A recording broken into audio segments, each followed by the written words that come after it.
Art is an inseparable part of our lives. It's hard to imagine a world without it. We have left visual artistic expressions from the very moment we came into existence. It's embedded in our need to tell stories, to inspire, and to provoke. But how did art evolve from its most crude and fundamental form into what we see in our galleries, museums, and online world today? In this Forsters mini-series, we will explore innovations in the art world that helped create the visual culture we have now. George Sand, a French 19th century novelist, once wrote that the artist has a duty to find an adequate expression to convey it to as many souls as possible. In other words, art is meaningless without an audience. So you could argue that the sale and enjoyment of art is almost as important as the art itself. The role of patrons in art has been crucial throughout history. From Roman emperors and religious institutions to the wealthy bourgeoisie of the Renaissance. They all commissioned artists to create works of art that reflected the stories that they wanted to tell, often stories of power and religion. But as time progressed and art became more and more accessible for larger audiences, these stories also changed. Patrons wanted art that reflected their wider interests, and this helped to develop new genres.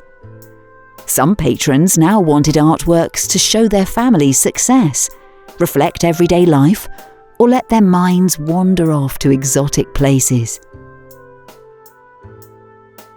It's estimated that in the Dutch Republic of the 17th century alone, between 5 and 8 million paintings were produced, which just shows how big the art market was by that time. And most of these works weren't commissioned. Instead, the artists were confident about finding buyers using all sorts of different ways to sell their art. Many methods haven't really changed that much, such as art dealers, galleries, and of course, live auctions.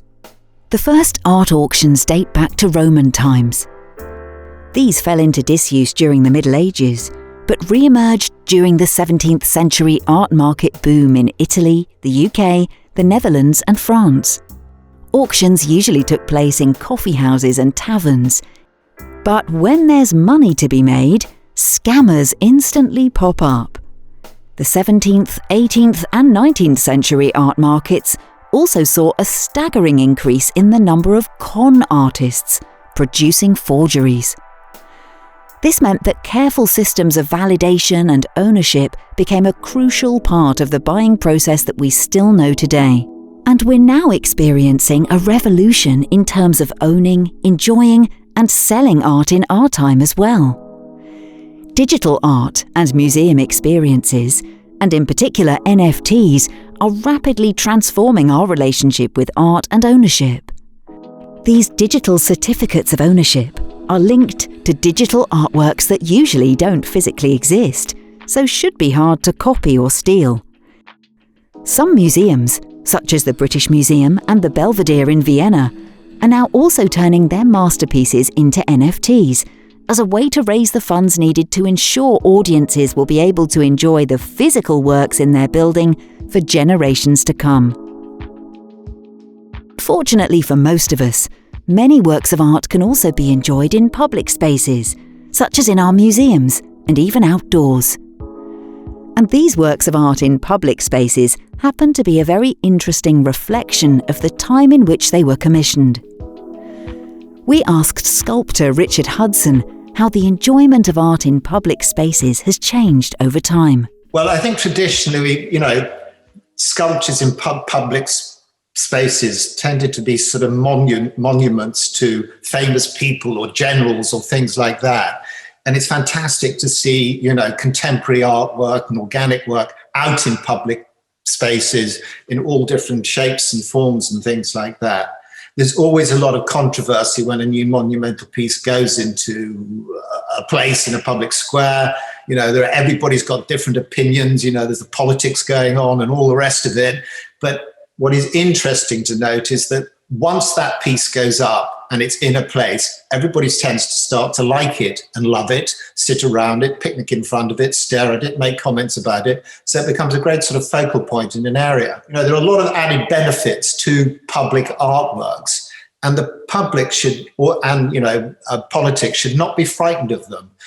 It helps, it makes an area much happier. It has people, it gives them a focal point. Technology is shaping new futures for the art market and changing the way we interact with, enjoy and own art. But the art world has always been dynamic and at the forefront of change. Art isn't just a reflection of society, it shapes new realities. Join us next time as we deep dive into innovations in conservation and preservation.